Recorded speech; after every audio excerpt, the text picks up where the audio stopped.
Bismillahirrahmanirrahim. Assalamualaikum warahmatullahi wabarakatuh.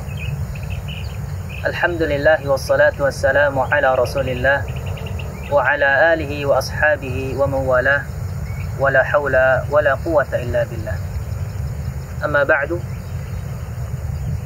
Para pemirsa media sunnah yang semoga senantiasa dirahmati oleh Allah Subhanahu wa taala. Allah berfirman di dalam Al-Qur'an, kullu nafsin dha'iqatul maut. Setiap orang yang bernyawa pasti akan merasakan kematian.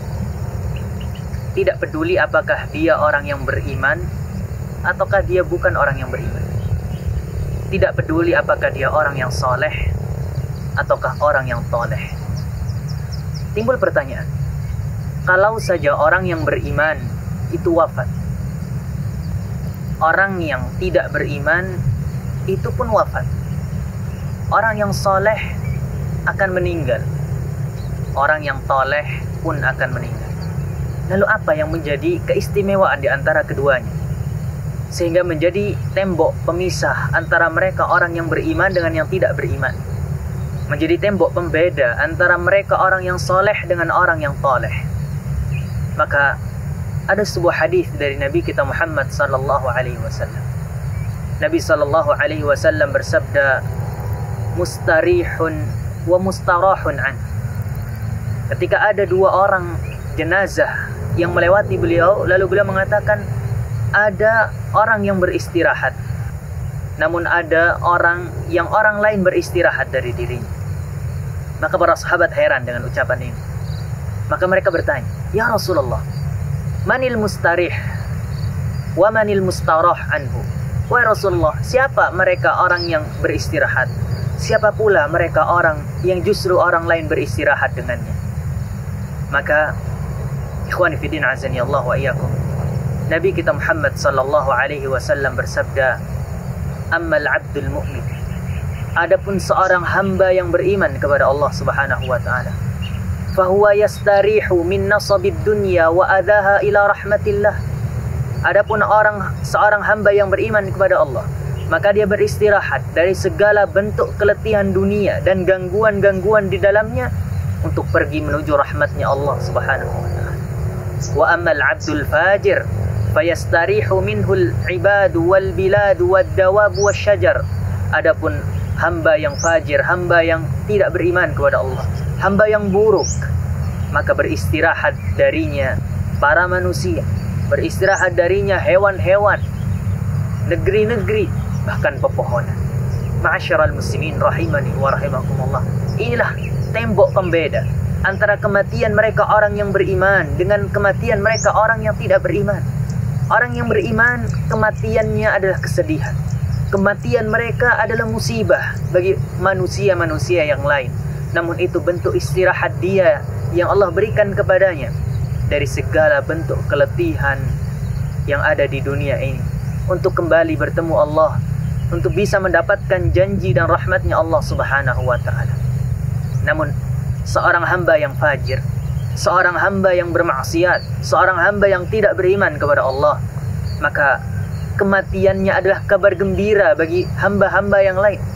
Maka kematiannya adalah bentuk seorang hamba atau bentuk hamba-hamba yang lain beristirahat dari segala keburukan yang dia lakukan.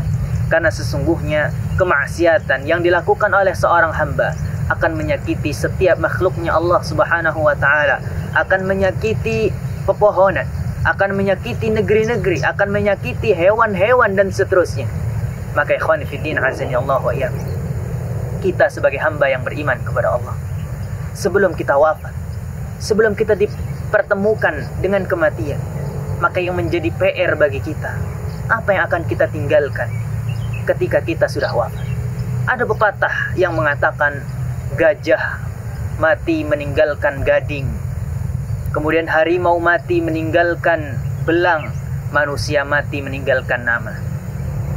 Tahukah kita bahwa orang yang beriman, ketika dia wafat, ketika dia meninggal, dia akan meninggalkan sisa-sisa amal yang akan terus mengalir manfaatnya kepada dirinya. Rasul sallallahu alaihi wasallam bersabda, "Idza mata ibnu Adam inqata'a anhu 'amaluhu illa min thalath, illa min sadaqatin jariyah aw 'ilmin yuntafa'u bih aw waladin salihin yad'u lah. Kata Nabi sallallahu alaihi wasallam, kalau anak manusia, kalau anak Bani Adam sudah wafat, maka akan terputus semua amalnya kecuali 3 perkara dari semua amal itu.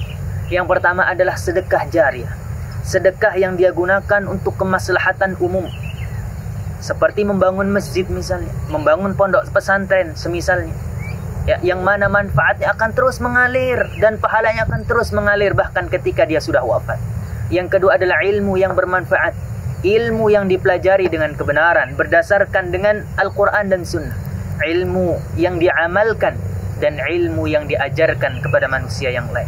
Maka ilmu ini pahala dan manfaatnya akan terus mengalir kepada dirinya bahkan sekalipun dia sudah wafat. Oleh karena itu, seorang ulama akan terus mendapatkan pahala dari ilmunya, karena sebab dia mengajarkan ilmu itu kepada murid-muridnya. Tidaklah muridnya mengamalkan apa yang diajarkan, kecuali pahalanya akan mengalir kepada dirinya. Man dalla ala khairin falahu mithlu ajri fa'ili. Barang siapa yang menunjukkan kepada kebaikan, kepada sesuatu, maka dia akan mendapatkan balasan semisal orang yang melakukannya. Yang ketiga adalah anak yang salih, yang senantiasa mendoakan dirinya. Maka ma'asyiral muslimin rahimani wa rahimakumullah, 3 inilah yang harus senantiasa kita kumpulkan.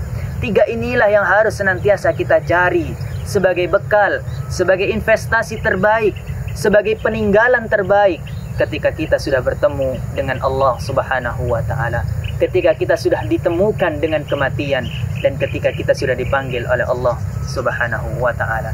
Semoga yang sedikit ini bermanfaat bagi kita, dan semoga Allah Subhanahu wa taala menjadikan bagi kita husnul khatimah di akhir penghujung hayat kita, dan semoga Allah Subhanahu wa taala menjadikan kita hamba yang beristirahat dengan kematian kita, bukan hamba yang mana justru orang lain beristirahat dengan kematian kita. Amin ya rabbal alamin.